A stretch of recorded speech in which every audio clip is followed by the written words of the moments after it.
it, and they're hearing us like, oh my God, Eliacharis, Anacharis. Oh man, yeah. Oh yeah. These poor people hearing these Latin terms, they don't even know what the fuck they mean. Dude, a lot of people don't. You know, like you got to be a real nerd about it to know the fucking Latin terms for some of this shit, and some of us do. And it's like, I'm sorry, I'm getting too deep and too nerdy. Well, that's the thing, right? Like you can, and it's like anything, right? If you start talking in like terms, like you'll just make anybody think that you're a fucking weirdo. Love it. I love it. I'm proud to be a weirdo. And speaking of being a weirdo, should we be weirdos and get fucking fried? Do this here podcast thing? Legit wake and bake for me, bro. Yeah, man. Well, shit, y'all. I think we're going to wake and bake it with frames jangling and get this show started in 3, 2, 1.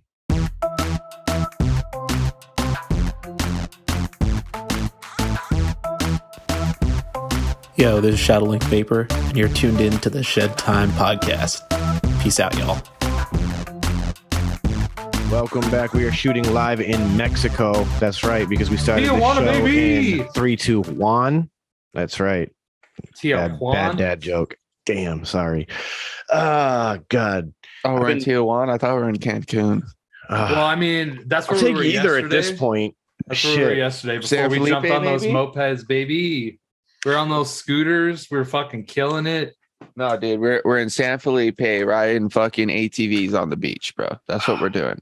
It's killing it. Yeah. See, we're just weirdos and used green screen backdrops of our normal spaces for the patrons so that they didn't feel like we were leaving them out. You know, everything's normal. Well, I mean, like also it's like a subtle flex that we're recording this from Mexico. You know what I mean? Like we don't want to like be over the top to have that visual reminder that we're completely, right, you know, killing life right now. Thank you, Eduardo. He brought me. Thank you for the Cuba Libre or whatever. Yeah, he brought me my drink because, you know, we again disguising it inside of a Dr. Pepper bottle because again I don't want to rub it in that we are uber successful here on this podcast. Yeah, dude, I'm drinking a Coke with real cane sugar. What? Yeah. What? Yeah, that's my flex right now. Dropping the charade now. I am very excited. I haven't had a chance to show you guys this. I made another ridiculous glass purchase. Of course you did.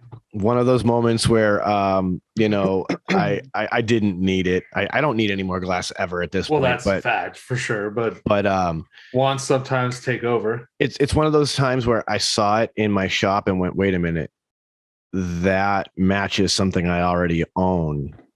It's part of a whole like series. I need it, right? So a lot of people have seen it. The birch spoon that I have, right? A lot of people are familiar with this by now from me. Well, I managed to come up on the birch chillum. Nice. Oh shit.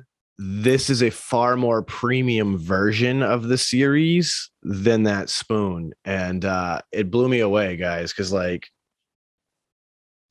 the line work in this, dude, that looks fucking awesome. The little knots that are in the wood. I'm not surprised that it looks awesome, but that looks awesome. Now comparing that to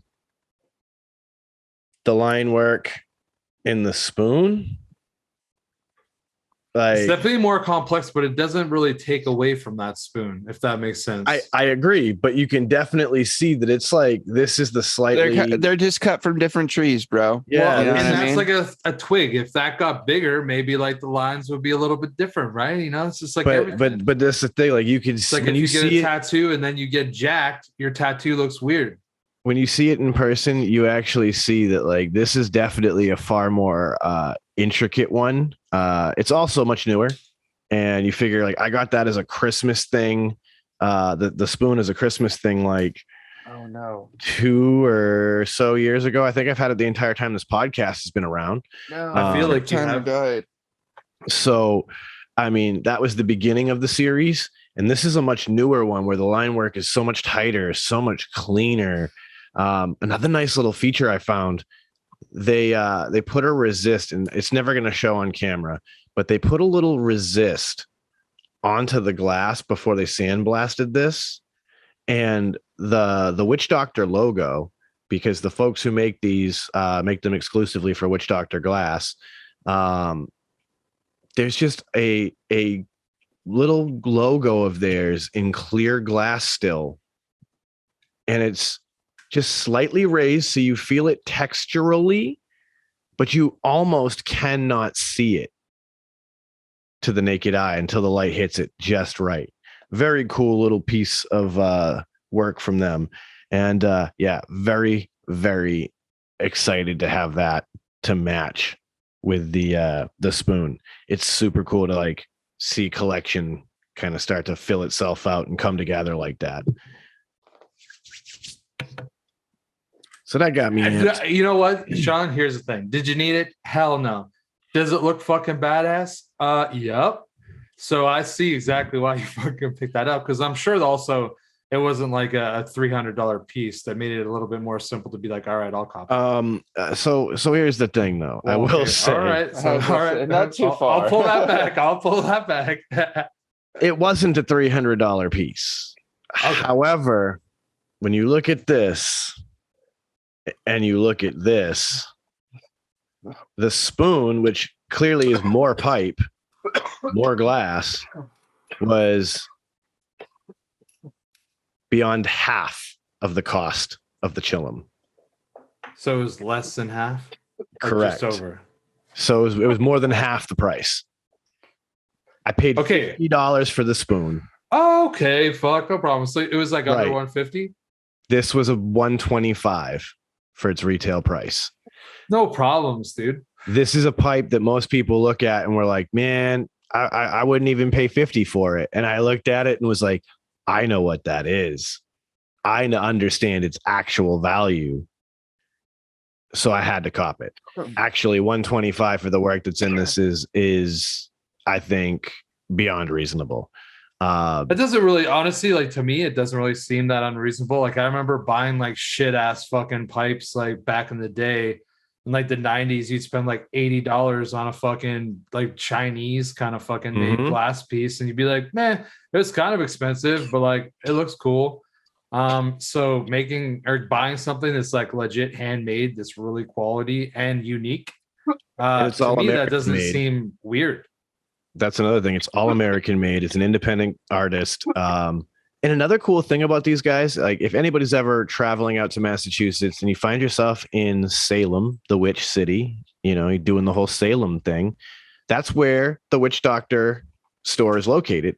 And they actually have an in-store glass blowing station where like the Engelmans who make these will actually often be there doing live demos, blowing glass.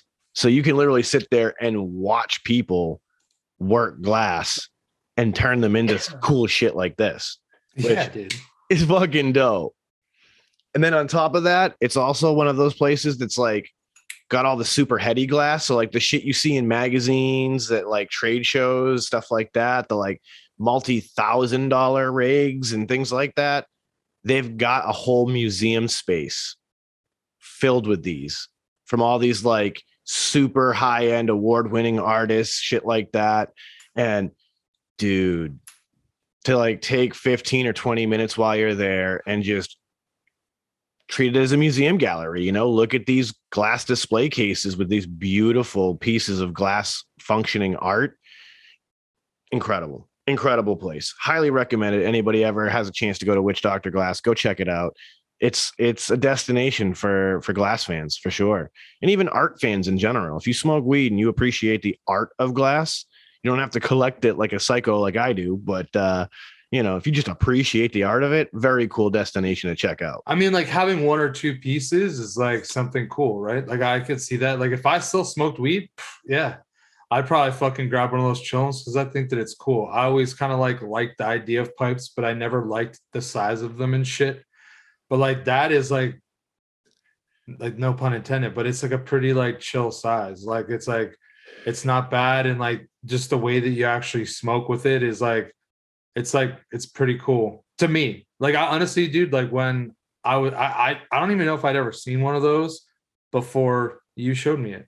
to be honest. Like I never had seen a chum. As far as I can remember, I definitely never smoked out of one. So it's interesting. Like maybe I just lived under a rock and I just smoked bongs and that was it and didn't care. I find it weird when people have never hit a bong before. Well, that's fucked up. Like that blows my mind that there are people in this world that have never hit a bong that smoke weed. Yeah, to me that is fucked up, no doubt. Like you've never encountered a single person in your life that owned a bong. You've never, or you've just been too pussy to hit it. Or like you've never seen the video of just somebody doing like Uncle Chris used to do and just stabbing a pen into a bottle and like just making a quick bong to try it. Like you'd never. Here's the thing: you're not a true stoner if you haven't tried to make a gravity bong out of something with your boys and try to fucking smoke. Right? Not even just say that you're not if you haven't tried more than like 3 different ways to smoke weed. For real, like to me, facts, like if you haven't hit a pipe, facts, a joint, bro. and a bong, minimum. Like what? I'll like, even give you a bubbler, even if you've hit at least a bubbler. Yeah, you know what I mean? Oh, yeah, I'll give you that. Sure, Mm-hmm, but. Mm-hmm. Yeah, like I remember doing this music video for an artist, Mr. DL. Song's called "Welcome to the Smoke Show," and I'm pretty confident you can still find it on YouTube. But basically, we went up to the city, and he gathered up a bunch of the homies that he did a lot of different music work with. Got them all in the music video, and the idea is we were just gonna have a big smoke out party video. Everybody knows those type of hip hop videos, right? And so I'm like, all right, if that's what we're doing, I'm gonna load up. So I brought a bunch of different shit because I got at that time, and this is like 10 years ago, maybe I had a lot of paraphernalia already. So like I brought a dry bong. I brought up my 3-foot acrylic. I brought up Dude, what? Okay, hold up. I just gotta stop you right there for 1 second. What the fuck is a dry bong, dude? To me, that's just a weird ass pipe that you're like, why aren't you putting water in that bitch? I don't get it. All right. So the dry bong is, we named him Uncle Sam because it's basically a ceramic Uncle Sam head, but it's a skull face. I thought you were gonna say because like he's a tax man and like when you need to fucking just like get down, like he's coming and he's gonna fucking take away everything you got that day. Yeah. So basically it's ceramic. So it's not designed to hold water because it's not sealed on the inside. Okay. And so the way it's designed, there's a small hose that comes out of the back with a mouthpiece for you to hit. And then it has a slide in the top. So you rip this thing, there's no water, there's no percolation. The big ass chamber that is the ceramic head fills up, and then you pull the slide and you just inhale all that dry, hot like a smoke. Giant tabletop steamroller, bro. Almost, yeah. Yeah. Like it's designed like a bong, but there's no water in it at all. You can't put water in it. It's not a good idea. The down stem is one of those glass down stems. It's like Dude. that short. So it's definitely not making it to the bottom for any perk. I said steamroller, bro, and it just made me fucking remember the time I smoked out of this fucking giant ass one, dude. That shit was fucking like probably like this long, right? Mhm. That motherfucker was like that big and round, bro. And that bowl on it was probably about, that size. And dude, I mean, I fucking killed that bowl.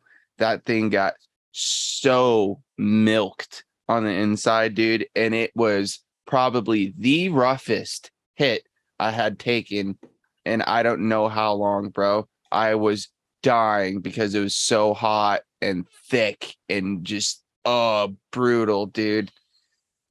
You're so literally almost described to a T my graphics steamroller that's upstairs. Yeah, because like brutal, man. It's about just over a foot, maybe 14 or 15 inches long, and it's designed like a spoon style pipe, but with the carb in the front. Mm-hmm. And it's got a bowl that easily holds like 2 or 3 grams. Oh yeah. And dude, that's wild. Honestly, okay, this might be me, right? And like, I'm sure that either there's a few things like I could be like just a bitch. I could just be like some elitist or something. I have no idea.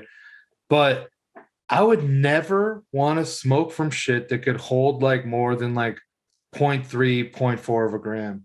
because I found that like the minute you start passing that bong around, or even if you just take it to your face, like by the end, it just tastes rough. And that was when I didn't even notice that fucking smoke tasted as bad.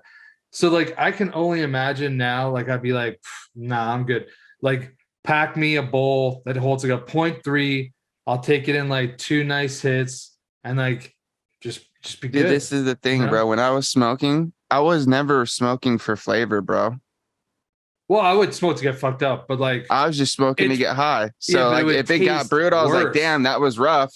But damn, I'm fucking lit.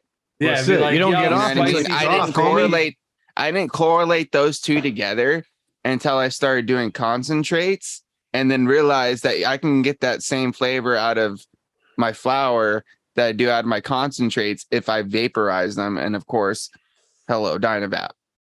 And then that's when I really was like, oh shit. And then obviously now I don't fucking really combust all that much anymore. Like I did I tell you guys how rough I felt after all them joints I smoked at the Knots meetup? Bro, I think I still am coughing up shit from that fucking weekend, dude. Oh, I'm dude, sure. I bet you. I'm sure. Because, dude, I've Dude, had if I like smoked this. 2 joints, I'd be like, I've had like this "Ooh." rough, like phlegmy cough since then, dude. And I think it's from all the fucking joints, dude. I Because we smoked 100% probably believe like it. a good dozen. Yep, that's the power of the flower. But hey, we was high. It stays with you.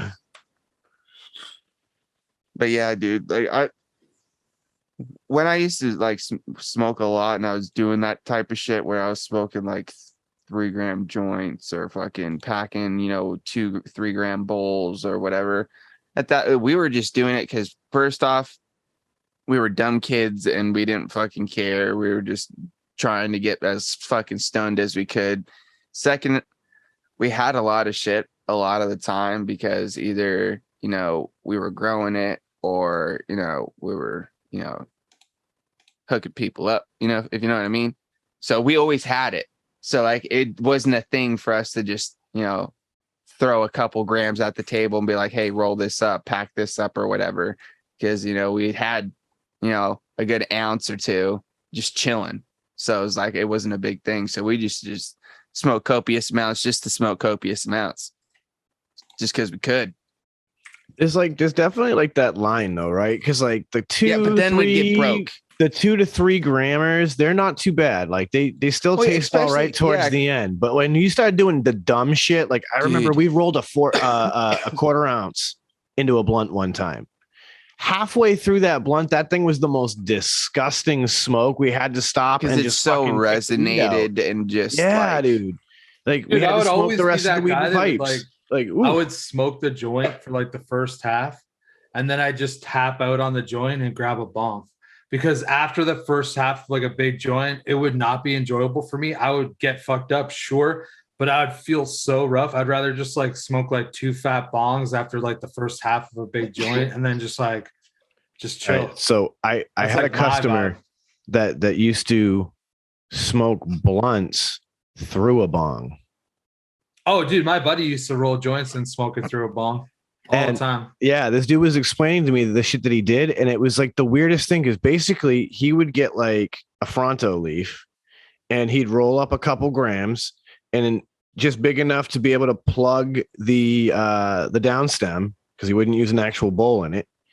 And then what he would do is once he lit it, he would take a spoon, like a little dab spoon, and he would get some sort of concentrate and he would drop the concentrate onto the head of this little blunt that he had tucked into the downstem. And that's how he would rip this bong. Honestly, man, like this is the thing. He was taking dabs through a joint, bro. That's what Right? he's doing. Like, I think that like that's cool. Through a bong. I don't know. Which was like I think that's cool. Like I obviously, when I smoked weed all the time, like I said, I feel really bad. Like I'm trying not to sound elite. I don't think that I'm elite. I think that I just like, I like this way a lot more. So like, that's why I kind of like speak down on smoking weed these days, but I don't really want to. I want to be just like open to it all. So apologies. But I remember when I used to smoke weed, like, dude, I would always be down for doing like random shit that like might work and might not work. And I remember my one buddy, we like rolled like probably like, I don't know, it's probably like a gram joint, but it was like short and it was like pretty wide. It was like probably like the end of my like pinky finger. Like it was just this little fucking shotgun and like a stovepipe, I guess. And we put it in this fucking bong. And it was like a smaller bong. Like it was like probably like one that would hold like 250 mLs of water. So like it wasn't like this massive bong. It was like a classier version of like my water bottle cable, not cable piece, but like V-bowl and shaft, like the aluminum one. And I remember we just like hit it, dude, and it was so nice. It was because I knew that if we smoked that, it would have been fucking harsh and like sort of rough by the halfway point because like it was just so fat and like not that long. But in the bong, dude, it was that little bit of filtration, that little bit of cooling effect. Dude, you could just fucking rip on the bong. You'd see that fucking joint just from like it fucking, I don't know. It was cool. Dude, it was cool. I always liked it. I've never tried it. It sounds cool, but like I don't have a bong I would want to do. Well, actually, I might have a bong I'd be willing to try that with. Bro. Yeah. Just grab your shitty. I for sure bong. have a bong I want to try it with. That's what I'm I don't saying, use like, my bong, so fuck it. I have honestly, dude, from what I remember, it's been a fucking minute, but like from what I remember, it was pretty good. I liked it more than smoking joints. And it was I might do one of those tonight bongs. after the podcast. I might roll up a doob. Yeah, just Fill take up like the a bong with regular some paper water. and just like roll a shorty, like a real shorty that's like kind of fat. Yeah, we might just go for it, bro. We might just go long and fat, man, like I normally do. I just scroll like a do the full roll a king gram size. and a half joint. Yeah, I guess, do my normal cone jammy I normally do, and just fucking throw that bad boy in there. You'll definitely feel a bit better. There's no doubt. Because, Like- dude, I also don't necessarily have to make it as big. Because this is one thing we found out before too, Sean. You have your Dynakeg, correct, sir? I sure do. As long as it is the diameter of one end of the Dynakeg, bro, just slide that joint right into your Dynakeg. Oh, now that. Yo. You're welcome, sir. That's gold. On top of that, I did test out in the ether, in the wild, there exists this ridiculous silicone stopper, basically, that you can stick like any cardo into that'll allow you to like rip it through a bong. The dab cap. Yeah, the dab cap. That's exactly what it's called. I could not remember the name, but like it's just basically a silicone stopper that has holes cut out. It does fit a Dynavap, so you can, if you wanted to, for like say an 18 millimeter downstem, stuff your whole Dynavap into one of those dab caps and then rip it that way as well, which I thought was really cool. It's also a very effective way to test a battery, like to see if a battery is dead or not. That's draw activated. Very effective way to test a battery. Gives you that little bit of distance so you can see if it's lighting up and activating as you're trying to take a draw through it without a pod. Yeah. You know what I mean?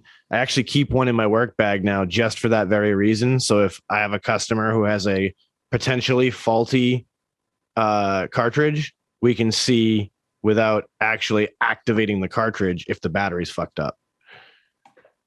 Interesting.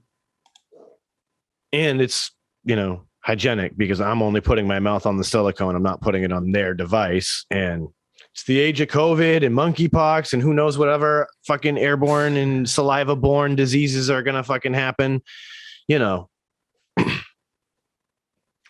Gotta be conscious of that. You definitely don't want to do that to people and make them freak out. I might be a little weirded out if the dude at the fucking weed store just stuck his mouth on my vape. I'd be like, dude, what are you doing? I don't know you like that. I did not consent to you French kissing my shit. Yeah, man. I remember even just this is like way before COVID. Even like when I was like a teenager and shit, dude, there'd be like times where I'd be like out somewhere and somebody be smoking a joint. They go to pass you and you'd be like, nah, dude, I'm good. Cause like they'd just be too rough for me. I'd be like, Yeah, they get a little Bro, dude, I wouldn't take joints from any random people. I had to know you, bro. I would take joints from random people, but like I'd have to like have an okay vibe. And there's That's some people that the vibe. I is not wouldn't, there. bro, Like, because because I don't know, maybe they've got some sort of disease or some shit. You know, I ain't trying to catch well, that's what I herpes mean. or whatever. that's where Two, this technique I don't pays know what off. else they put in that fucking joint, bro.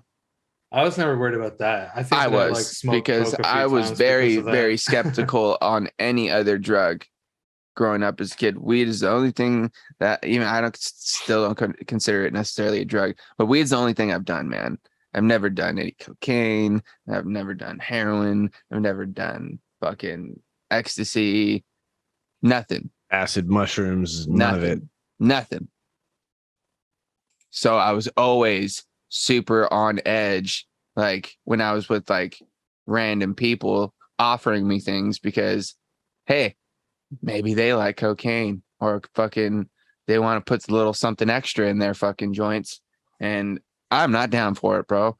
So like I had to know what was in my shit. So I had to like either be there when it was being rolled up or just know who did it.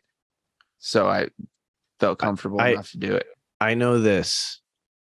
The only times I've ever in my entire life of smoking weed for the last 20 years ever encountered weed that was laced with anything besides weed. And when I say that, I mean like, adding keef or hash or something to it.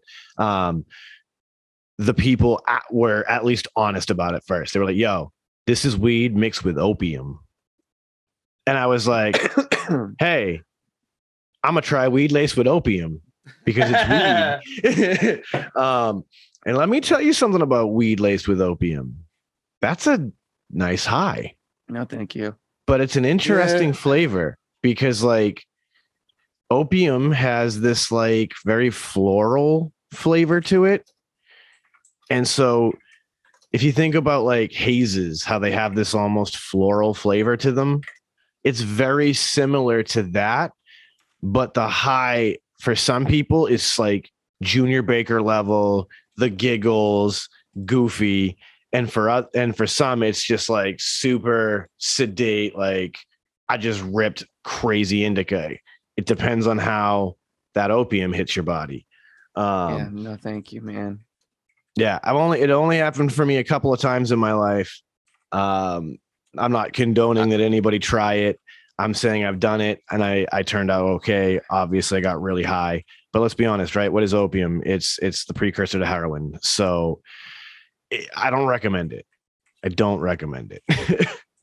I mean, like this is the thing though. Like I think that just like back to the if you ever had something, and people would be upfront, and then you're like, yo, I made the conscious decision where you're like, yo, I'm gonna fucking smoke weed with fucking opium in it. Why not?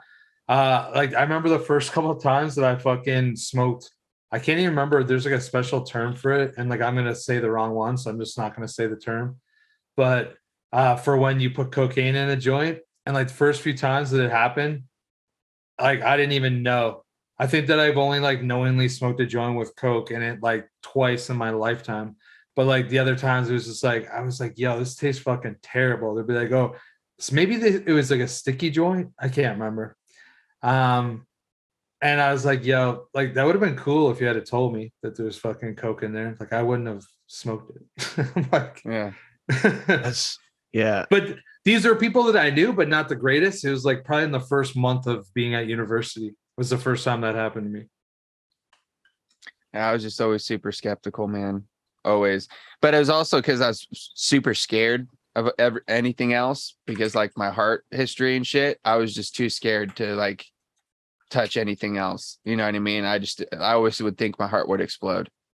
Like that's always the thought I had in the back of my head. Rightfully so. That's like a realistic. And honestly, Yeah. at the end of the day, like it's kind of a crazy thought, but I also think it's probably kept me out of some really bad situations, that I could have gotten myself into over time. And hey, I got over it over time. Like I don't think like everything's going to make me feel like that. But I also know that there's some things that are just not for me that I just don't need. You know what I mean? Well, yeah, it's like I found my thing. Why go you know what I mean? Over, you know? It's like if you're at the line, that's cool, dude. You could tiptoe that line all day.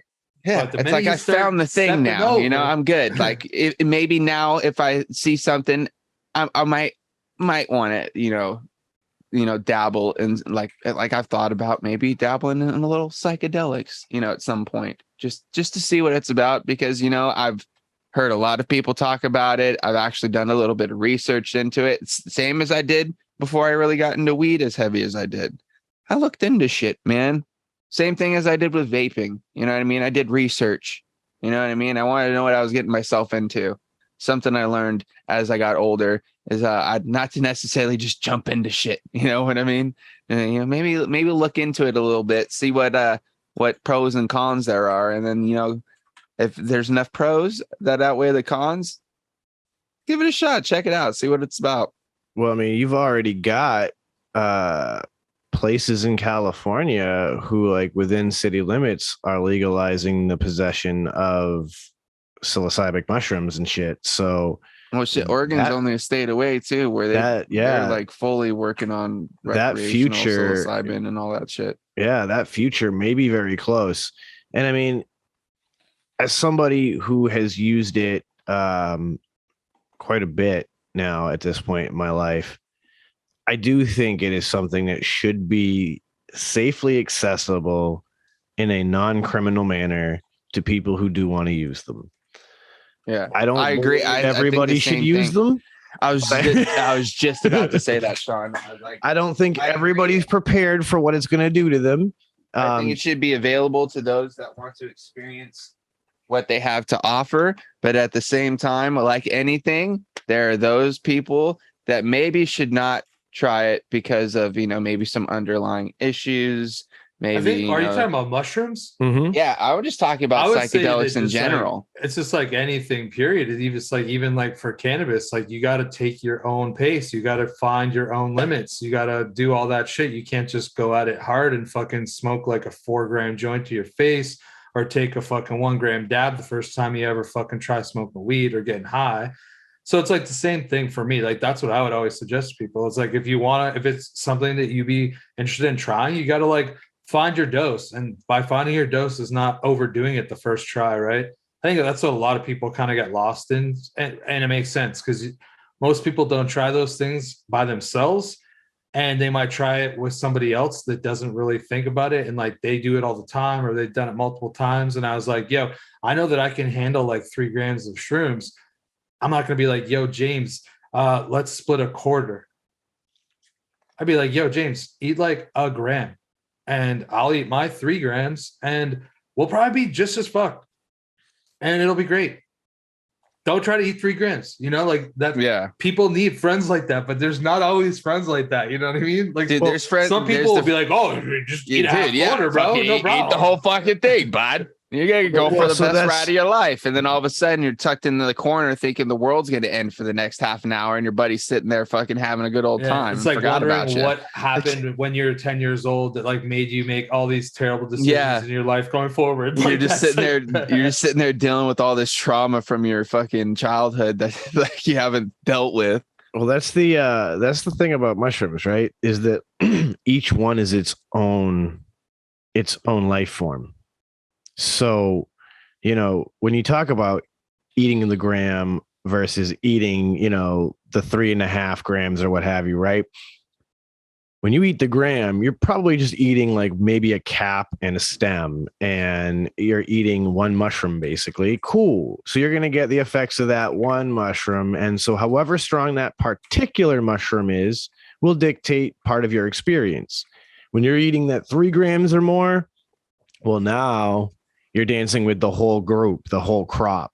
And depending on what's going on in that clutch, you might have a couple in your bag that are a wee bit more crazy than, like it's definitely not going to be like one of those, I ate 1 gram last time, I can eat 1 gram this time. But I mean, if you start smaller that first try, like that's the way that I always would eat mushrooms. Like once I got to a certain age, up till a certain point, I just would be like, oh, you have mushrooms? Cool.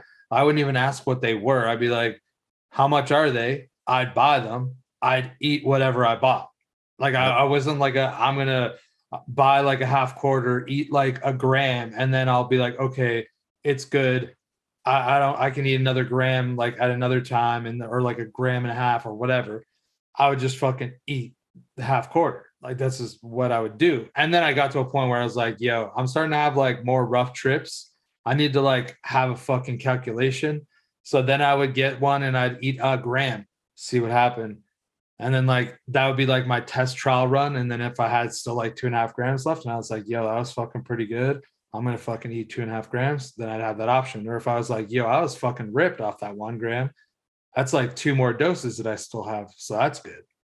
Yeah. Every trip I've ever had has been different. I've had the one that my wife remembers really well, where I was on the phone with her and I had like this crazy ADD. My attention was everywhere. I was all over the place. And then like I've had another one where her and I each ate the mushrooms. We took a walk around the neighborhood. Everything was super beautiful. We felt like the energy of like nature just pulsing through us. But at the same time, we were very fully aware that we were tripping on mushrooms and we were in public. So it was one of those like, listen, you got to keep the surround sound off because these people already think we're sketchy looking. We're fucking couple of people with dreadlocks walking down the street in drug rugs. We need to like, hold it together. So by the time we got back to our house from that walk, we had so much pent up just silliness from tripping and everything that we experienced that when we got into our house, we collapsed on the floor and just absolute laughter. Oh, yeah, no doubt. You know what I mean? Like, because we couldn't hold it in anymore. They were like, all right, we can turn the surround sound back on. We're home. Ah! We just started dying. But then there was my infamous one where we ate 1/8 of extremely potent mushrooms. And I ripped through the entire foundation of fabric, space of time and everything. And yeah, it was scary. Enough said. It was scary. Yeah, man. Like honestly, like mushrooms can be like one of the funnest things you can do and freeing things you can do. Or one of the most internal highs where like you just like are going through all these things internally, like within your brain. Mm-hmm. And like there's positives there. Like this, I think that's the thing that I have to not forget, right? Is that there's positives from those experiences because oftentimes it lets your brain think about things that like you put off, and you like you're like, oh, you know what? No. And like you have that ability to like just push it down and push it down and push it down. And when you have those kinds of trips, sometimes like those thoughts kind of resurface and it forces you to deal with them. And I think that that's like what scares a lot of people too.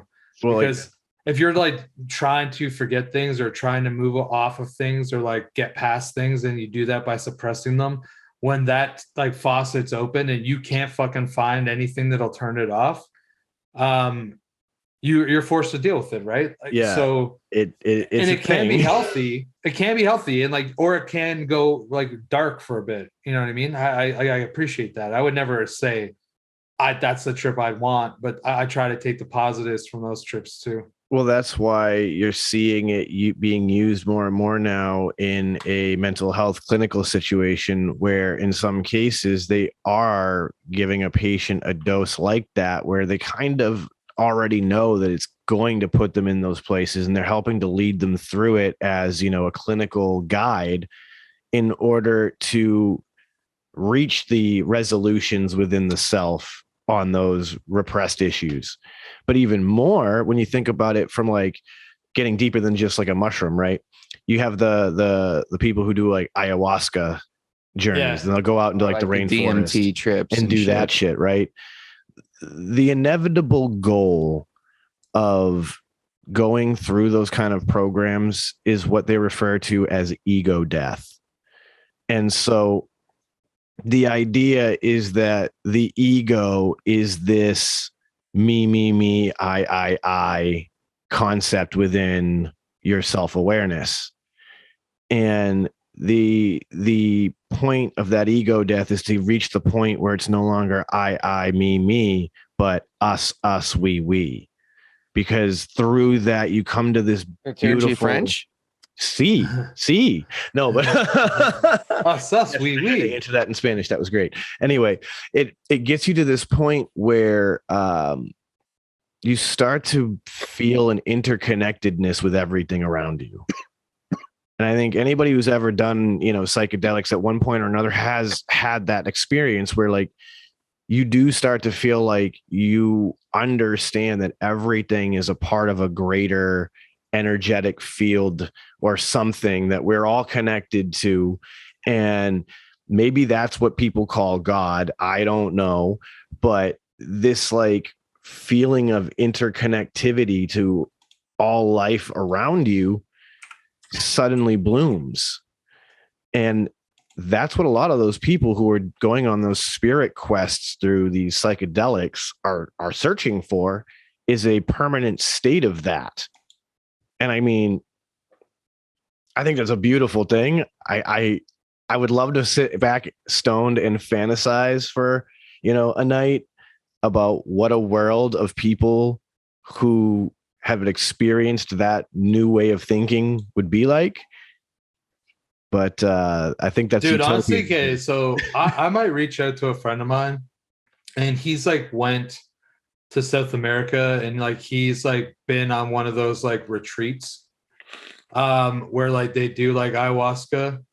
And I remember when he was like talking about it, like it sounded like a lot for me. I wonder if like I'm now at the spot where I could like open my mind to it a little bit more. Not to say that I would try it, but just to know more about it. And he's like, I think that he's been a couple times, and like I think that like he's like dealt with some like really like deep things in his life because of it.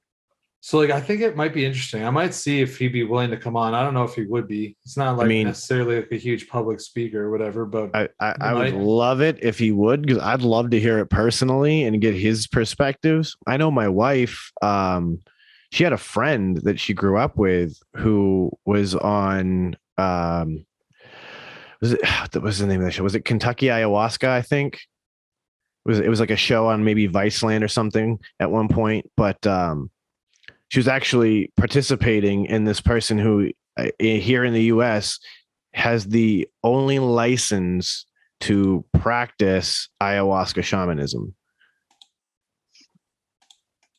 And so apparently, like, you see this girl in this episode, literally same thing.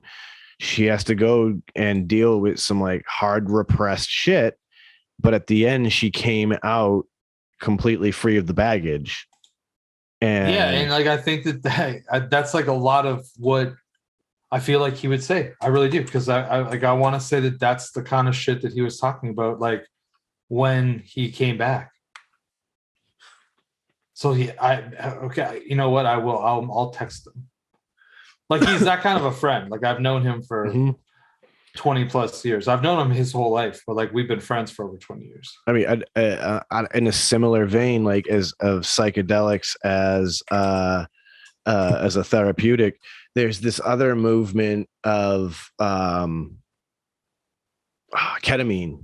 Yeah, I was just about to say something about that, because I listened to an episode of the Joe Rogan Experience not too long ago where Neil Brennan was on, and he's talking about how he went through like one of those ketamine trials and said how much it actually, helped him through the process. He said it was probably the highest and the biggest trip he's ever had going through it. And he said he still kind of blows him away that he's doing it like through like a medical like therapy like sort of situation. But it's crazy to see like how much people are starting to open up to this side of, I don't know what the word would be, of self-reflection and like that sort of thing. Because that's kind of what these psychedelics tend to bring you to do, is reflect and, deal with certain things that you may, like Sean was saying, may have bottled up or pushed away, or set to the side and not dealt with, that maybe are things that are causing some of the issues that you're having. And then after going through one of these experiences, you're able to not only you're not only forced to deal with these things, but then you're also able to get a different perspective and a different look on things when you come out of it that you probably wouldn't have had if you never went through it, which is something that kind of, like you're saying, Chris, like now as I'm getting older, that's kind of why I start opening my mind up to possibly having one of these experiences at some point in time, just to see what it could do for me. You know what I mean? Not necessarily for the experience, but maybe something that happens within the experience can actually help me with something that I've been needing to deal with, that I just either don't know what it is or have just bottled it up so much that I've just forgotten about it, Well, I mean, on a physiological level, right? Like these chemicals are opening the floodgates on the dopamine and the serotonin and the different chemicals in your brain. Well, DMT is your brain creates DMT. Oh, 100%. Right? But here's the thing. Most of us aren't producing our full potential of it because of diet, lifestyle choices, et cetera, et cetera. The gland in your brain that produces it does not produce it at the same rate that it could. It's your pineal gland, which is otherwise known as the third eye, located right in the dead center of your brain, which is why they always point to here as your third eye in all those spiritual senses. The pineal gland literally does look like an eye. It's got a little shape like this. And it's really interesting. The pineal gland is scientifically associated with a lot of metaphysical experience. When you do brain scans on monks and they begin to chant, you watch their pineal gland start to light up. When you do brain scans on religious people, let's say, Christians, for example, and they're in church and they're doing psalms and they're participating in prayer together, you watch their pineal glands start to light up on these brain scans. And so it's interesting that there are these certain situations in your life that you participate in that cause that center of your brain to start to light up. And it is believed in some cases that is the, for lack of a better descriptor, I guess, or more in layman's terms, is the antenna.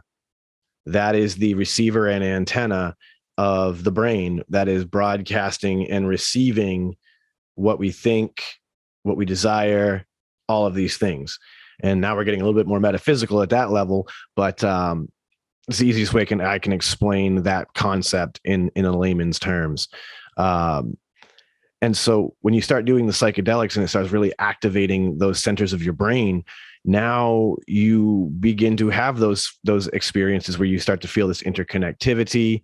I know when I talk about the scary trip, in that time, I started to transcend history in living life. And when I say that, I mean, like, as I was moving about my home, I was moving through time and my home is different places suddenly. And so at one point I was in like some shitty punk rock bathroom and I was Sid Vicious experiencing Nancy have an overdose. Dang. And then a little bit later I shifted and I was like some flower child hippie in the 60s. And then I shifted again. At one point, it felt like my wife and I swapped for a moment. And I felt this like unease about how crazy I was from her. And the only way that her and I could like fully focus again was to literally touch foreheads and to like get back to like reality for a second and be like, okay, I'm me, you're you. We're in our house in Plymouth, Massachusetts. It's a Sunday, whatever day it was, I don't remember. But like to like reground for a second, but all right. But in all of that, it was one of those experiences where I started to recognize that like my theory of the giant supercomputer, right? And that like all of this simulation as an example, how all of that started to form was this idea that like everything starts from the Big Bang.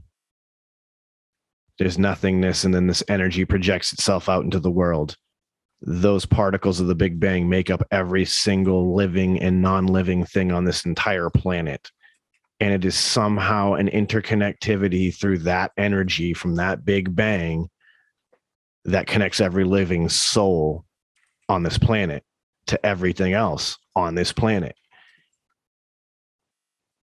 And when you have one of those groundbreaking experiences, it's hard to walk away from that the next day when you're back of sober, clear mind without looking back on it like, man, that felt so real that how do I know it wasn't real? Maybe I just experienced something that seems like fiction, but really was real. How did my mind do that?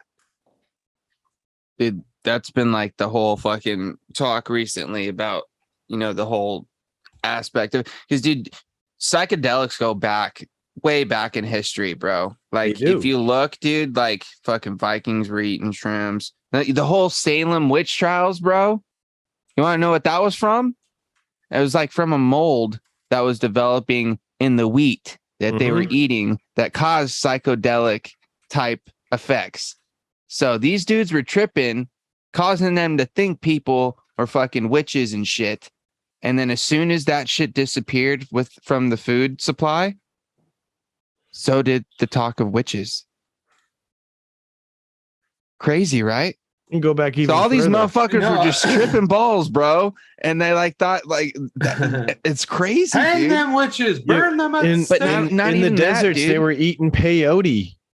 And dude, for even generations. If you go and look back at like a lot of these, like even like ancient Rome and Greece and stuff like this, they're finding like in all of their wines and stuff that they're drinking at the time, there's traces of, I forgot what the fucking shit is called off the top of my head right now, but there's traces of psychedelics in all of the wines and stuff they were drinking at the time. You know what I mean? Like back to like the Aztecs and like their whole situation and like like dude, it goes back and back and back and back and back. Like the more you look into it, and especially like a lot more of these more advanced civilizations that were creating these, like back in Egypt with the pyramids, and like back to like the Mayans with their crazy pyramids. Well, and this even in the Amazon, bro, they're doing like these crazy like LiDAR things where they're finding like these advanced roadways and maps and like cityscapes like underneath the fucking jungle, like cities in the middle of the rainforest and shit that they're like finding, and then it's just like and fucking all these different, like it's crazy. I think that's where like a lot of people like don't really even fully know, because I know that I'm one of them, don't even fully really know like all the history that's in North and South America, because it seems like so much of the history that you learn about would be like from ancient Egypt and like other shit. Like you'd hear, you know, because you'd learn about maybe American history, or like I would learn about Canadian history, but we wouldn't like learn about like what was in North America at before us, the time of Jesus or whatever. You know what I mean? Like, so well, that's the crazy part, is because I don't think there's been as much. Well, that's part of it, and not only that, but I feel like we haven't like done as much fucking research into it as much as like they have in like Europe, because there's been so much, you know, that's happened in like Europe and Asia and all that end. Well, they were all colonized and it was industrialized. Yeah, and it was all being documented. You know what I mean? I mean, those stories were continuously passed down and passed down and passed down to where over here, like Sean said, unfortunately, you know, a lot of the native like people either were killed off or ended up dying off because of the diseases and shit that we brought over here when we came over. Away. Like there's still like plenty. Yeah, there's still exactly. Stuff. But that's the thing, is so much of their history has been lost because of those periods of colonization. So because of these eras of, because let's face it, right? We now know that Vikings were here in North America well before Columbus, They didn't go murdering and fucking spreading disease. They found a spot to drop, handled business, and then kept it moving. You know what I mean? Unfortunately, when we colonized this country, we also came slightly with a attitude of warfare as well. And when that happened, we wiped out so much of their ability to keep track of history, because now the people who had the story never had a chance to pass it. So that's the unfortunate thing, is that though they don't even have the full history that they should have, because so many of their ancestors got wiped out, there are blocks that are missing. Well, but the one thing though too, I guess, is like, I guess history is all like this, just by like whoever writes it down, is like the way that shit worked. But like the one thing is, I don't think that like traditional North American peoples really were writing things down and all that stuff. It would have been just like It's more the word of lore mouth of it, right? Yeah.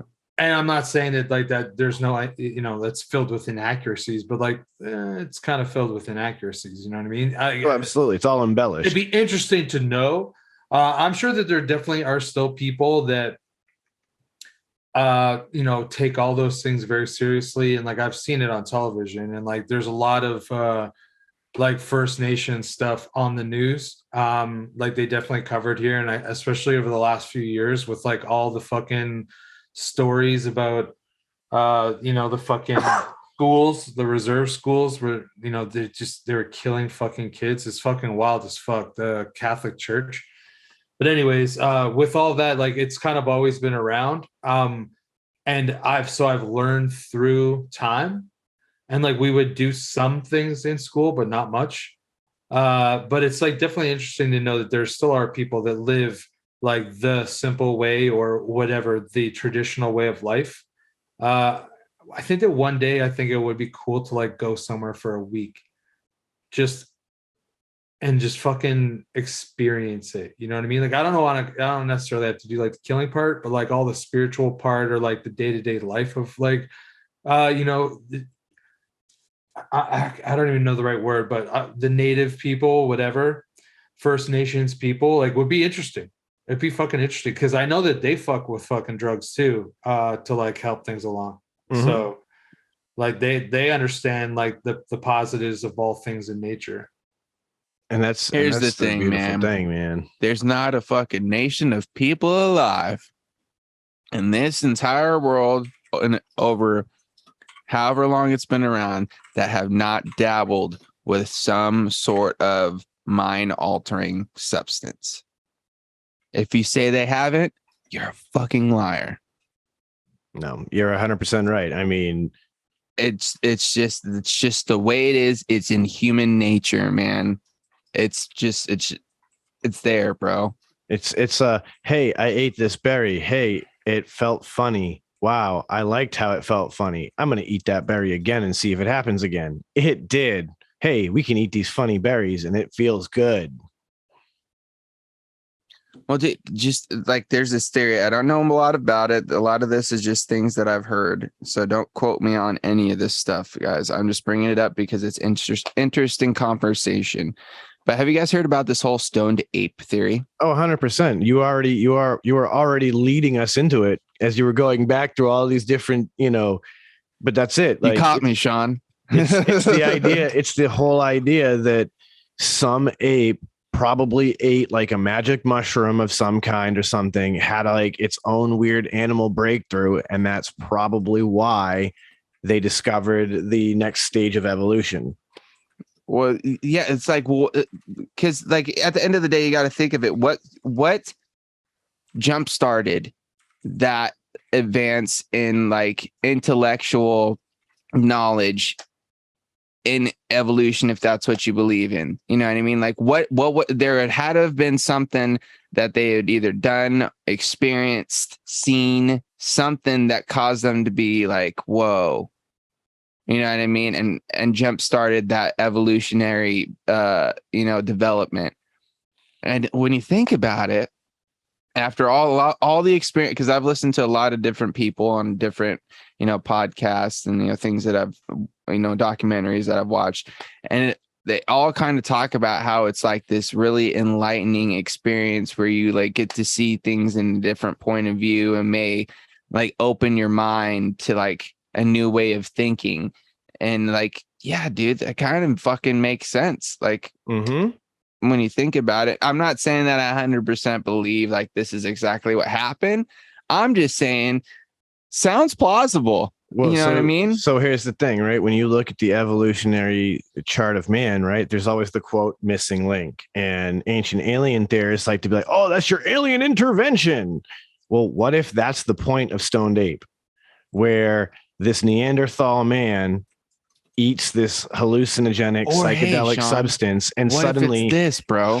What if it's a little bit of best of both worlds? What if the aliens come down, show these monkeys Here, like, eat yo, this mushroom. check this mushroom out. You know what I'm saying? And then they eat the mushroom, and then all of a sudden after their trip, they're like, wait, and then figure out they can communicate with these guys. It's like fucking Mario. All of a sudden, you know what I mean? Like they boop, boop, do do do do do. You know what I'm saying? Like you just, I don't need to who hunch knows, over dude? anymore. Who fucking knows? That's why I've been really kind of diving in, not necessarily into like conspiracy theories or anything, but like really kind of getting into like these different like outlooks on just different things in life. You know what I mean? When it comes down to, psychedelics, fucking aliens and just whatever, dude. Like I'm just interested in things and hearing different people's points of views. You know what I mean? Because I have my own theories on things, but it's nice to hear other people, whether I agree with them or not. Sometimes people that like at first I'm like, oh, dude, this guy's talking complete bullshit. And then he says something and I'm like, wait, okay, continue. You know what I mean? This, okay, I kind of see where you're going with this one. You know what I mean? And it's just interesting, man. Have you guys been finding yourselves as you've gotten older, kind of like diving into like different topics and things that you probably wouldn't have really like been interested in the past, and like doing kind of like what I'm doing, just like listening to like different points of views on shit just to kind of learn? I don't know. I mean, that's how my interest in politics started. That's why I understand politics the way I do, is because as a young man, I was like, this perspective's dumb to me. Let me understand it better. Where do these people come from? And then it was like, all right, well, some of their arguments are valid. And then you listen to the other side, and be like, some of these arguments are pretty dumb. And like that's literally how my whole interest in that came. But like I was always like open-minded to the weird stuff my whole life, like the UFO stuff, ancient Egypt history, like all that stuff has always intrigued me. Yeah, I feel like the more I feel like that's part of the thing for me, Sean, and it's like why I've kind of been diving into like the certain things I've been diving into, because I've always been really into history and finding out how these different things tie in with history. That's the really interesting part for me. You know what I mean? Oh, yeah. I think that's kind of why I've been just like listening to all these different theories and ideas and concepts, and you know, like even like with like religion, because the whole concept of spirituality has always intrigued me. I've read so many similarities. I know, and I've read up on so many of them, and that's the thing I've really come to, is that like, dude, and finding how much that ties in with the other things that we've been talking about is so fucking mind-blowing, dude. And so seeing how those kind of influence each other in different ways and kind of create the different sects or separations in religion. And did you know that like there's this entire sect of like Christianity in somewhere? Like I said, don't have all the facts for you guys. You can Google it and look it up. But there's like this sect of like Christianity somewhere where they actually do like DMT trips as part of like their worship, and they do it like twice a week. I could believe and that. It's like part of their thing, but they're like their whole like religion's like based off of like the normal values of Christianity, like treat thy neighbor like you would want to be treated, thou shalt not, like you pretty much generalized thing, but also with this aspect of, doing these DMT trips to kind of like open up the mind to worship. And like, it's crazy, dude. Like I would suggest looking into it more if you guys haven't. I've been doing it right? myself, but it's just got crazy. those- Like to we've see got like that data, they've though. literally still got that tie-in that it kind of makes you think. It's like, I think we've said this before in the past, like the whole burning bush with Moses sort of thing. Like there's been people saying like that could have been like an ayahuasca trip or something where like it was a burning. I mean, plant, if a burning bush is talking to you, you're definitely not in your right mind. I'm just saying, like, and this is what I'm saying too. I've said this time and time again. I'm not saying that I necessarily agree or like believe all these things, but it's just interesting to hear some of these theories because, some of them, when they're fleshed out enough and they're, spoken well from, certain people with like a little bit of credibility, it kind of makes you think like, you know what? Yeah, that's definitely something that could be a possibility. Or, you could also kind of like listen to certain things and be like, yeah, that's definitely a reach. But I could also kind of see what would make you think that. But yeah, for me, still, I don't know. I don't know about that. Well, critical thinking is not that common anymore, and that's an unfortunate thing. I mean, Oh, dude, that's a fact. I gotta explain to people how to open a door. No joke. So yeah, you just grab And a the lot of handle them and have pull it written towards on you. it too. Just make sure you have enough space, so you don't hit yourself in the face with the door when you're opening it. No, like quite literally, we have to have a sign on the door that says that you have to turn the handle. We have to explain to people to turn the handle to open a door. So, I mean, I don't expect all the best critical thinking anymore. But that being said, when you do find yourself exploring these depths of thought, there's a lot to be had, like with all the lost ancient history that we know just bits and pieces of, and then the ways that they're like different cultures tie into aspects of other cultures, which tie into a spiritual concept that all of them share, which then ties into something that like a whole existing culture, like maybe a South American culture, still does to this day because of their like lost history from the Aztecs, for example. It's super fucking cool to fall down the rabbit hole. It just makes you think, It just like there's so much that we don't know still to this day. You know what I mean? When it comes down to just like history, science, the universe, you know what I mean? There's still so much to learn that. And it's just crazy to think that there's some people out there that feel like they know it all. I know this.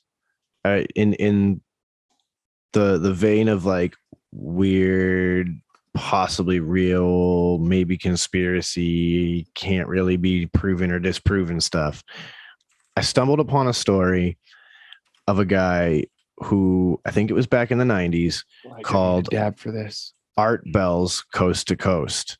And Art Bell's Coast to Coast, for people who don't know, is a radio show where Art Bell basically just listens, and these people could be complete whack jobs and be like, yeah, I'm a time traveler from 1922 here to warn you about blah, blah, blah, blah, whatever. I don't know.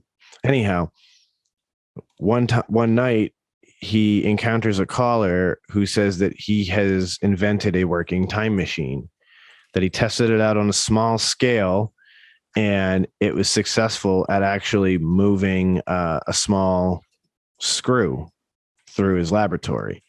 And so he was scaling it up, and he was going to be testing the time machine very soon. So Art Bell, being the type of radio host that he is, he doesn't like to make any kind of judgments during the whole show. So he's just kind of like, okay, and when you travel through time, what are you going to be wearing, and what will you bring with you, and that sort of thing, right? And so the guy describes his clothing and says that he's only going to bring with him his cell phone. So time moves on. And then Art Bell receives a phone call. And it's a person who says that, they're an avid listener and they heard the story of the man and they were combing through some newsreels and stuff from the 1930s and happened upon a story of a man who was found on the beach mysteriously crushed to death with pieces of a small plastic device that was unidentifiable next to him. Could that actually be the guy who had called in prior saying that he was inventing a time machine and it failed poorly? And somebody okay. found And the reason why the evidence screw moved and didn't get crushed is because it's metal. But since he's all like, because he's a human being, it ended up killing him and dropping him from fucking who knows where onto this beach. Dead. Yeah. And now somebody else found it. Did it explain what he was wearing? In the quick little version of the story I came across, I don't remember because it was like a little reel. So it was like a little 60 seconds telling of the story. But yeah, very interesting that allegedly somebody found a news clipping that would seem to corroborate that this man may very well have successfully traveled through time and killed himself in the process. Whoa. Crazy, that's fucking next level. Right? Could you imagine? That's some wild shit. That's up there with like the people who are just really obsessed with looking at like satellite photography, which don't get me wrong, I enjoy looking at Google Maps sometimes and just like exploring the terrain around me. But like there have been people who have actually successfully found like evidence of murders and shit because of that. Where like the satellite happens to catch the murder in progress and somebody just like screwing around happens to see it happen and be like, oh my God, I need to notify the authorities. This is only like a couple days old. Yeah, like this is fresh. Like how wild is that? That there are actually people who are successfully solving crimes just because they're being, a little bit nerdy and just exploring the terrain on Google Maps. Or presumably something better than Google Maps, because I don't believe Google Maps is that up to date. No, like I feel like Google Maps takes like months. I love when I'm scrolling doing that on Google Maps and you can see where like the satellite is stitching two different times. So you've got like winter and fall, for example, and you can see a distinct line through a town. Yeah, like I think that all that shit's fucking, it's like mind blowing, to be honest. Like I don't think that I ever thought when I was a kid about how I would be able to see that before I was like some wretched old man. So it's like, it is impressive. Okay. Question for you guys then. What's that? Where do you guys see technology being in like the next 10 to 15 years? Honestly, I don't know. It'll blow my mind. Like, I think that that's really what it comes down to. Because like all these things that like are happening now, dude, even the fact that we're just like chilling in this Zoom room and like I can do all the things from a computer. If you had told me that when I was 10 years old, I'd be like, that's possible. Like that, it would blow my mind. And I feel like the technology today in 15 years will move as fast as that fucking 35 years or 36 years or 30, whatever, however many fucking years ago it was when I was 10, 32 years ago. There's a mathematical equation to actually answer this question. Well, I feel like they're going to be able to do it in half the time. And if from the time I was 10 to the time I'm now to like the time I'm in my mid to late 50s, dude, it's going to fucking extrapolate like insane on everything that's already fucking happened. Yeah, it's the exponential growth of technology being what it is. And the fact that we have data that we can use to like predict that. You're talking about in another 10 to 15 years being light years ahead of where we ever imagined when we were like 10-year-olds, 100%. But probably what we would think is 50 years in the future will be here in 10, honestly. Like I am not really willing to make full-on predictions, you know what I mean? But like, I'm pretty confident that in 10 to 15 years, electric cars are going to outnumber gas. Pretty fucking confident about that at this point. Oh, well, the governments are all pushing it, so I would, you know what I mean? And I think with that is going to mean that battery technology has to change. And so with battery technology changing, think about all the portable devices we have that run on internal battery systems. They are going to inevitably get a million times better. So just your cell phone may be able to last a week without charging. You know what I'm saying? You might be able to take laptops places and, you know, go a week without charging even because of battery technology improving. And like, these are just little pieces of technology. So like the grand scheme, dude, we talked about this before. We've got fucking the robot that can basically do most human things, walk around upright, and we've got sex robots that look like real humans. In 10 to 15 years, that's going to get combined, and we're going to not know who's fucking John Smith and who's a fucking robot. That shit is right there around the corner from us. You're going to have lifelike looking super soldiers, which might be great. No kids will ever have to go to war because we'll have a fucking entire army of super soldiers made of robots that look like people. They'll all look the Yeah, it'll same. be like the Will Smith movie. Here's the thought that I have when it comes down to it. Not that I know if I would be down for it, but I definitely think it's probably going to be a possibility, is you're probably not going to need a cell phone anymore.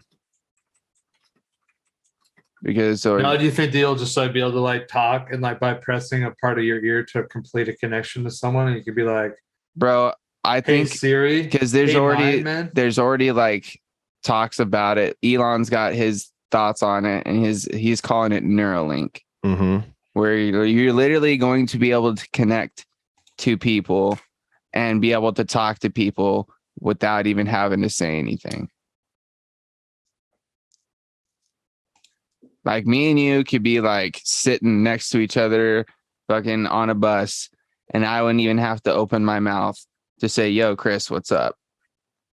Sort of thing.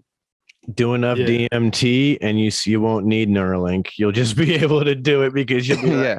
But like I feel like that's something that they're definitely going to be striving towards. Obviously, Elon says he's striving towards something like that, and we've seen what he's been able to do with his ideas in the last few years, like with Tesla and SpaceX and everything else. Who the fuck knows, bro? I've said it before. The man is a James Bond supervillain in real life. Yeah, and I don't disagree with you either, Sean, necessarily on the whole AI thing. There's been so many advances in the last 10 years alone that it's almost going to be hard for it not to be like an actual, reality. Bro, I use AI at work all the time. Well, dude, they literally got, I don't know if we've even talked about this here on the podcast, but there's an actual podcast with Wolf Sasso and one of his buddies that is literally pretty much ran by AI. They have an AI program that literally tells them what topics to talk about, gives them tasks to do, challenges, games, and like all this different things, and runs like an algorithm based off of crowd interaction to run this podcast. That's wild. And they have like these two comedian dudes that hang out and just, shoot the shit and do whatever the fucking AI says. That's insane. It's pretty fucking crazy. I haven't listened to a full episode, but like I've like heard them talk about it like on other podcasts. And dude, it sounds pretty fucking interesting. I mean, because like it also like talks shit from what I understand too. I'm not surprised. Like, I'm not surprised. Like I said, I use AI on a regular basis in my work doing marketing because I have AI rewriters that help me to like rewrite and enhance some of my writing and other writing that I'm taking, so that way it's not the same wordings and things like that. One of my favorite things we just launched, we have an AI bud tender on the website now. So like you can literally go onto the website, click on this AI bud tender, answer a few questions, and he'll make recommendations based on your answers to those questions. That's pretty sick. Like That is actually pretty sick. AI tech is getting amazing. Some of the AI art generators are wild. Dude, this is one thing I think that's going to happen too, is AI and like that sort of situation is going to take over a lot of the workforce. Oh, 100%. I've been waiting for that for a while because like we've seen especially it in like tested. big production situations and like manufacturing, and it's going to either just be people in there pushing buttons, or they're literally just going to be pretty much fucking set up, programmed to do the specific task for this amount of time each day, and literally one person comes in, pushes the button to run the entire fucking operation. It'll be just a room full of machine operators and a foreman making sure that everybody's doing their job. Yep. It's because I don't even think load the machine, push the button. Load the machine, push the button. I don't even think there's going to be I don't even think there's necessarily going to be having to be anybody there to load the machine and push the button. I think it's just going to be one dude in a control room running the whole thing. I mean, in certain operations, you're probably 100% right. I mean, I think there's going to always be things where you're going to have, like, again, at least someone's going to have to load the machine and push the button, because like some shit just can't be fed by a hopper, right? Like bars of steel don't move in a hopper. Well, you might have to. This is the thing, dude, because dude, my dad, even the operation I used to work at with my dad, they had full-on AI forklifts, bro, that ran through tracks, went to locations, picked up whatever they needed to do, and did it all by themselves, all through like lasers and shit. So all they would need is someone like a fucking lineup of that throughout the fucking warehouse to each station, and they just keep it running. You know what I mean? And as long as they've got it fucking timed correctly, there's always going to be shit at the machine for the machine to grab and fucking throw into the, whatever. You're not wrong. You're not wrong when you say it like that. I mean, shit, even Amazon in some of their larger warehouses don't use pickers. They use robot pickers that do the same thing. And they follow the track system. I've been in some of these warehouses, Sean, and it's fucking crazy how much automation's already in place that I don't see it being too far away from, because it's already kind of like how you're saying in certain spots where they have a person at a station, put something in and pushing a button to where like that's gonna even be cycled out, bro. I mean, because I worked in a machine shop, and that was basically what most of the guys did. You had the foreman come through, he did all the CAD work, he programmed everything, put them into the machines, and then the rest of the guys put material in, press a button, maybe deburr a part when it was done, and repeat. And you're right. Like all of that is getting thrown into automation. Even I've said it before on the show, McDonald's. I remember when they were testing their McDonald's vending machines with great success. Oh, their little kiosks where you just go to the kiosk and order and then go? No, straight up vending machine. It fucking cooked your food and assembled it in a vending machine, dropped the box out of the fucking slot, and you took your burger and walked away. That was it. I don't know if I trust. Dude, I don't know if I trust the vending machine. I've never even heard of that shit. Yeah, dude. I would try it once. They tested this. I think it was in New York, and the idea was to try a Big Mac vending machine, and it worked. So now you can imagine, right? You don't need employees besides somebody to come in and load the machines every day. Otherwise, fucking, you can have a room full of vending machines for all your options on their menu. And it's like, oh, I want a Big Mac. Fries, that'd be tough. How are they going to fucking deep fry fries in a vending machine? I can see it being automated, but not like I'm sure there's a way. Like I put in a $5 bill for a large fry, get my change split back, and then fucking within And then like a minute or two later, out like, pops ding, fucking and fresh you fucking fries. open up the door and you pull out a fucking what? That'd be fucking mind blowing. Like that.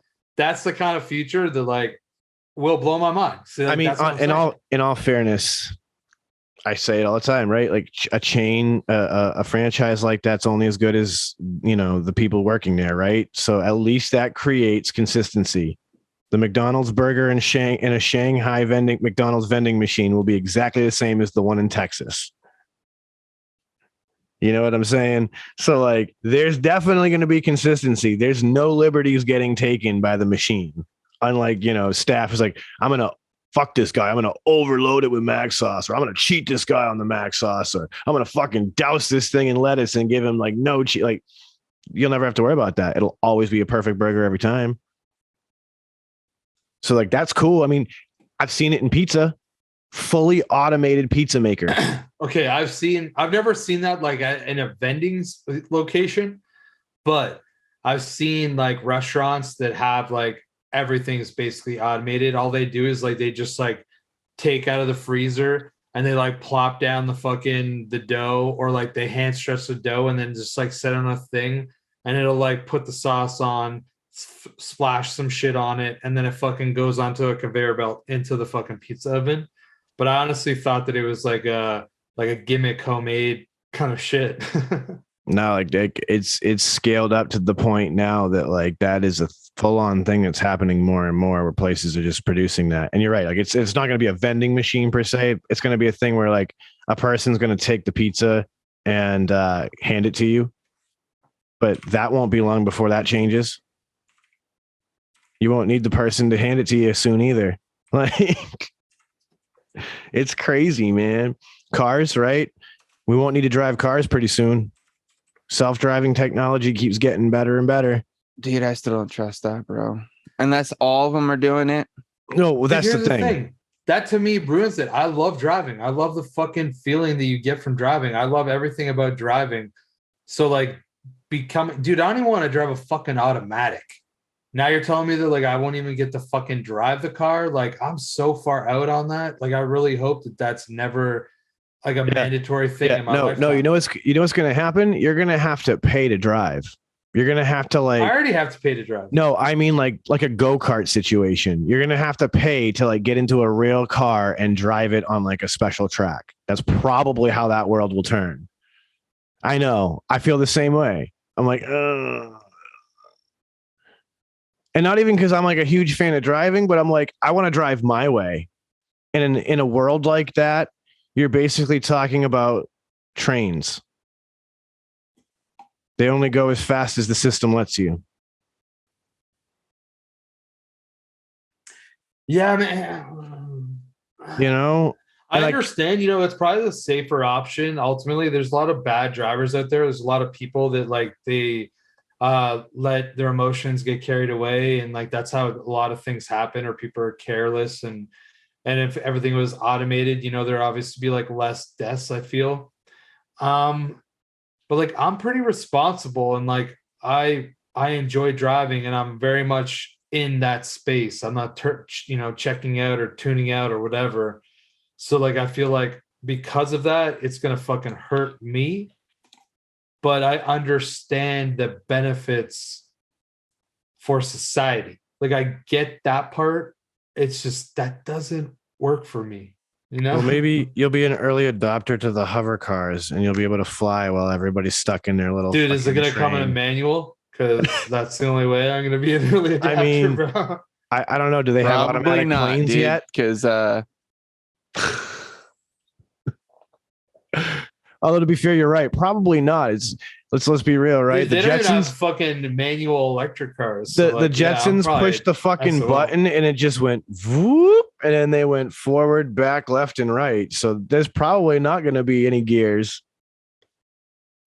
Yeah, it's sad, man. Fucking sad times. Honestly, like when I think about like that kind of tech and like how, you know, even like 15 years ago, having a vehicle that was more than like a 3-speed with overdrive, so like ultimately like a 4-speed automatic transmission was like pretty wild.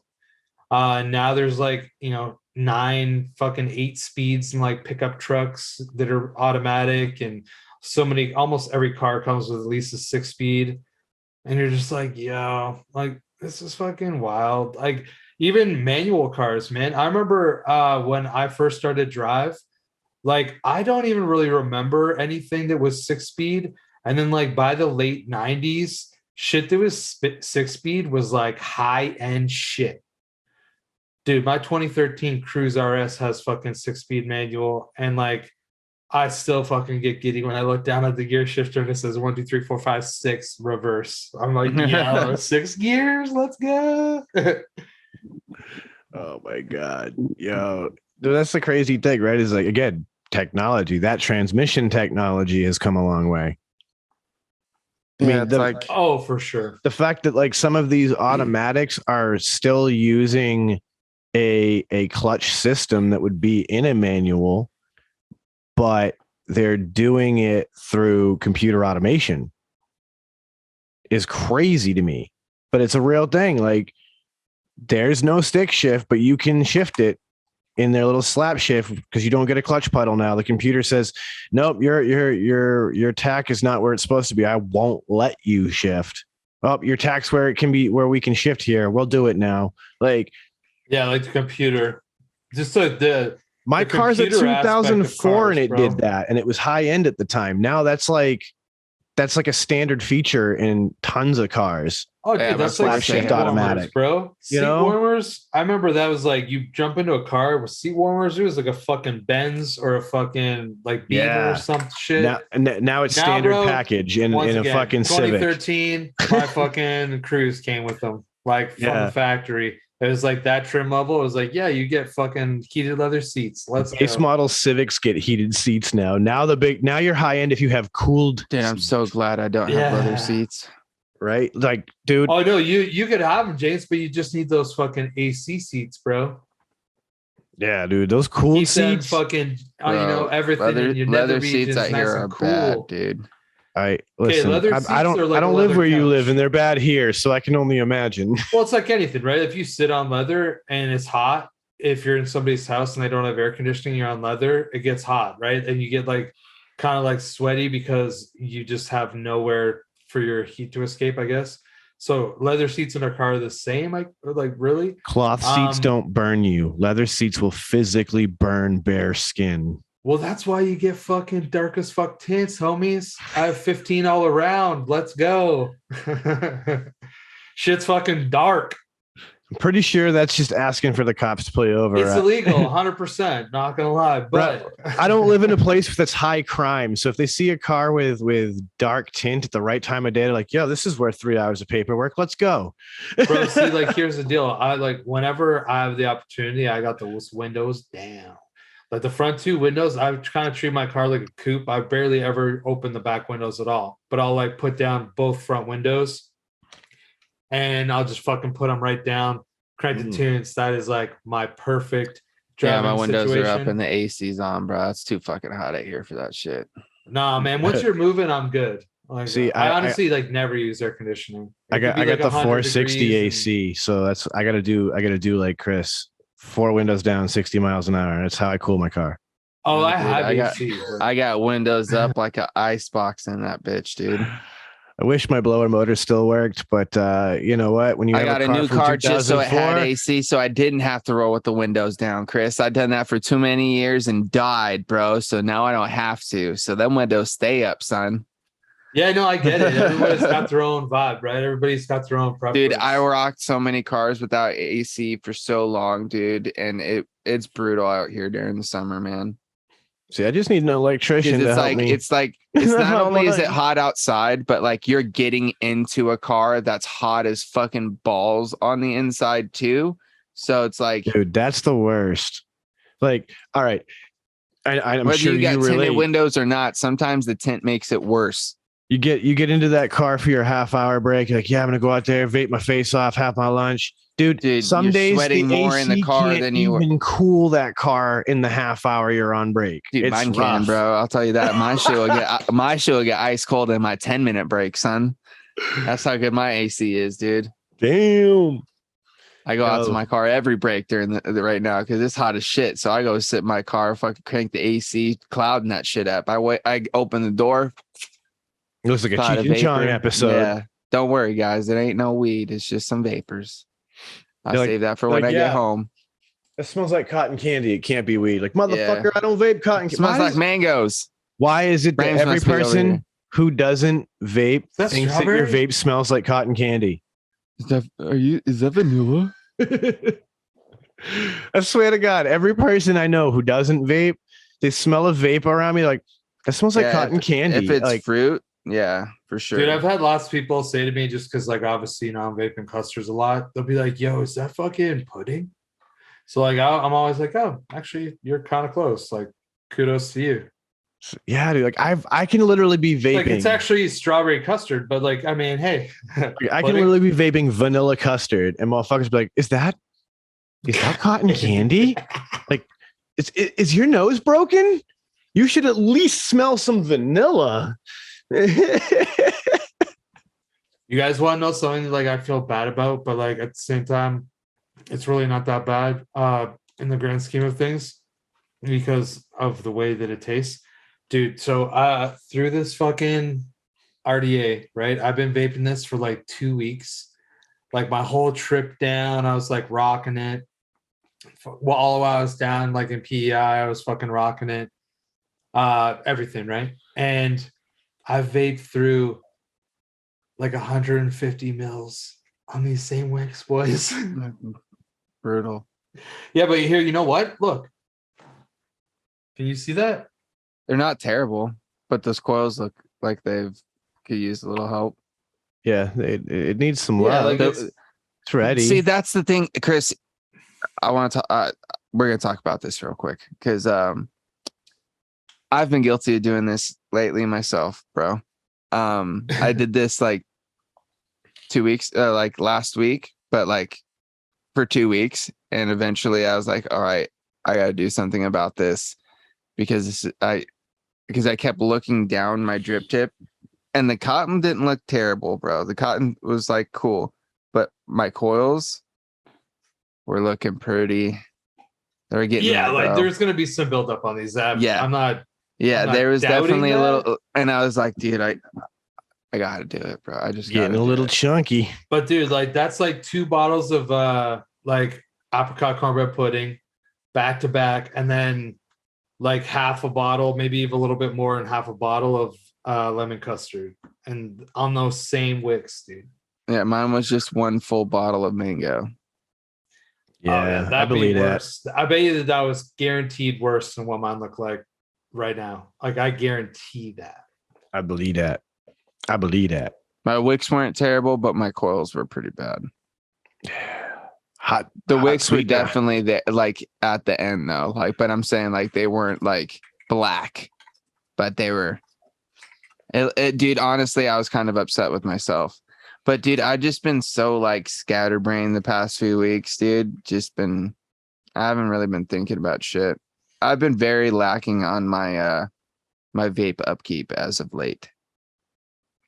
I haven't been lacking, but I was just away on vacation, and like I have a tendency to, if I'm constantly vaping something, that if it doesn't taste bad, like I keep going, and if I look at it and it's really appalling, then I'll like I can't keep on going. But I think that like now that I've just discussed this with you guys, like I'm gonna rewick this once the show's done. Yeah, Just because I might as well enjoy the second half of this bottle just a little bit more. Because if it does start to get a touch dry, it does taste a little burnt. That's where I was at, dude. I've been letting my if it's stuff. wet, I'm fine. I've been letting my stuff get to that point too, Chris. And it's like, all right, like after having this conversation with you too, it's like, okay, now's the time where it's like when I start to see it, even though I might not necessarily taste it, I need to do something about it. You know what I mean? Do myself the favor. Because what I end up doing, bro, is I get towards the end of the bottle and it's like, it's not really worth fucking throwing that liquid back in it because I don't really have all that much and I'm not going to get the full life of the wicks. So it's like, dude, I should have re-wicked this like last week and then I could have finished the bottle and then these wicks would have been able to make it. You know what I mean? Like I'm sabotaging myself instead of like hooking myself up. So it's like I need to get on it, bro. I mean, on the flip side, if you got more mango, you got I another always bottle have to dive more right mango, into. Sean. Let's so, be honest. you know, let's be you're honest. good. There's usually always another bottle around, but I'm trying to vape other things, man. I'm trying to You get can't out. rip through your entire stash. I've been doing it, bro. I think I had like got 6 bottles or 8 bottles at one point, and then I ordered another 6. I think I might be down to like 2 or 3, bro. Like I'm heavy on the mango train, which is not a bad thing. I love it, but I also have 2 boxes of other liquid that's not getting vaped here that I need to get through, dude. And they're all delicious too. Yeah, I gotta wait. Honestly, I'm just waiting for it to start to cool down a bit, and then I'm gonna really start diving into a lot more of these custards and stuff, because that's usually about the time that I go real custard and bakery heavy, is during like winter time. Dude, actually, I was thinking about it the other day, and other than like this one bottle of 12 Monkeys, which I still have like maybe a quarter of the bottle, I haven't vaped like a fruit only vape in over 6 months. Easily. But honestly, like 90% of what I've vaped in the last 6 months has been just my own shit.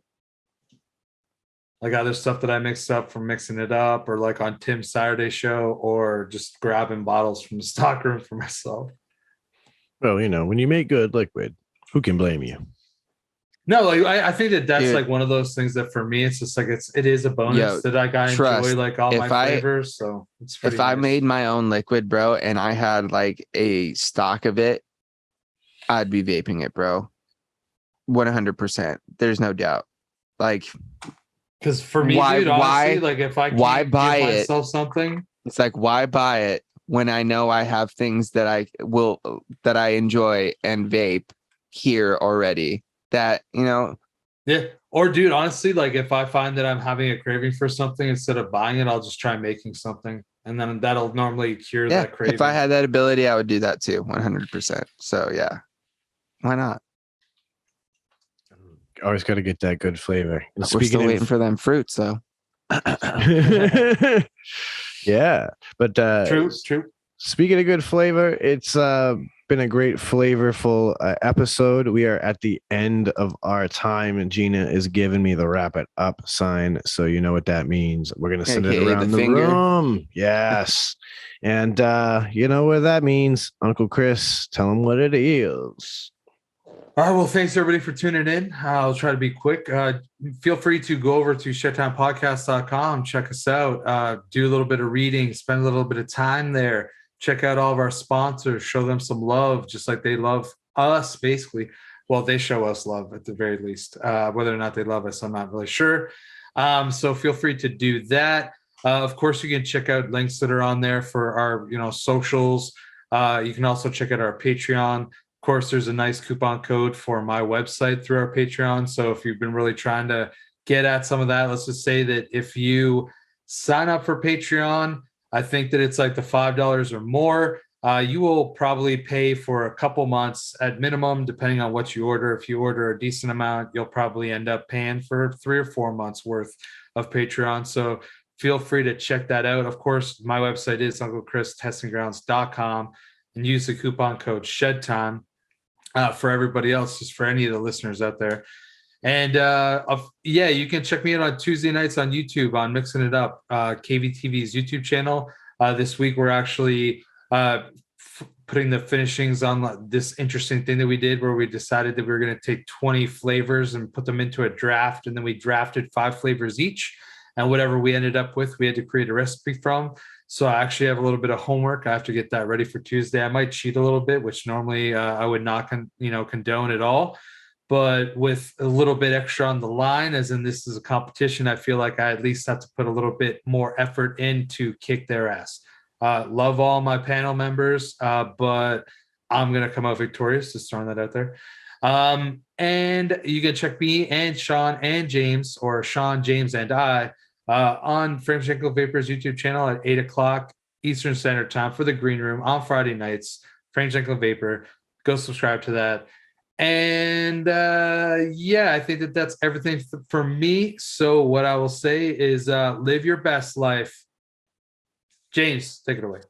All right. Shout outs to all the Shedheads for tuning in and supporting us. If you guys are checking us out, make sure you guys are leaving 5-star reviews on all your podcasting platforms, wherever you guys are tuning in. We greatly appreciate that. Like Chris said, go check out the Patreon if you guys want to help support, and I'll also catch the video. That way you guys get to see what we might be talking about when we Google things or showing stuff off and that sort of stuff. And you get some cool discounts and all that good stuff as well. Also, like Chris said, check me out on my YouTube channel. Not only do we do the Green Room on Fridays, so you get a double dose of us if you want to listen to us here and check out the show, but you could also, check out my thoughts and opinions on some vape products and, some random builds and live streams that happen, periodically. Other than that, we'll be here in the shed doing as we always do. I'm going to send out all those positive vibes, Chris by fives, and as always, a little dab will do you. Oh, yes. Oh, yes. So, my friends, thank you all to the Shedhead Nation for coming out, always showing you love and support. We greatly, greatly appreciate you, and it's an absolute honor to have you all in our corner.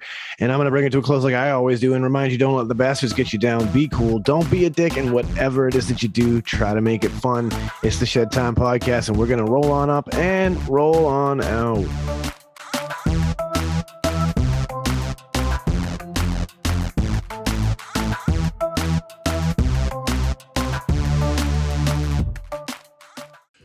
Dynavap, Dynavap, Dynavap. Looking to cut the cord on your dry herb vape?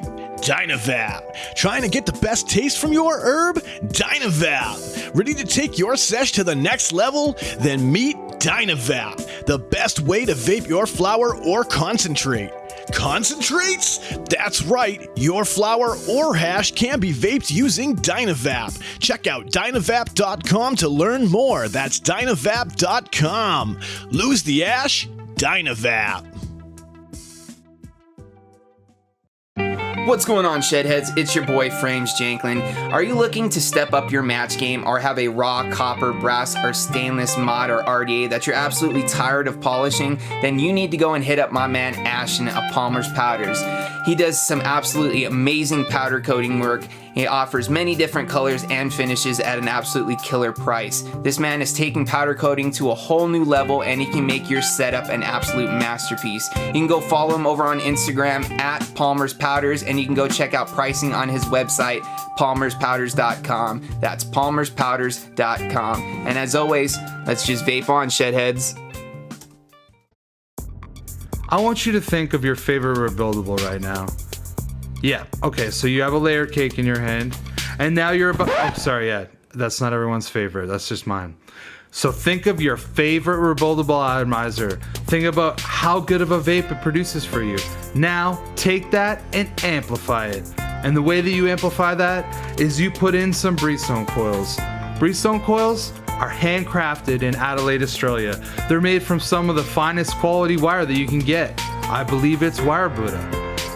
You take those coils, you take them out of that phenomenal packaging that clearly shows how much care that Adam puts on the quality of his coils and the insurance that you get them in good shape. You put them in that favorite RDA, and guess what? You have coils that now sing better than Celine Dion. Go check out Breezestone coils. You can find them on localvape.com and also steelvalleyvapors.com. Solid.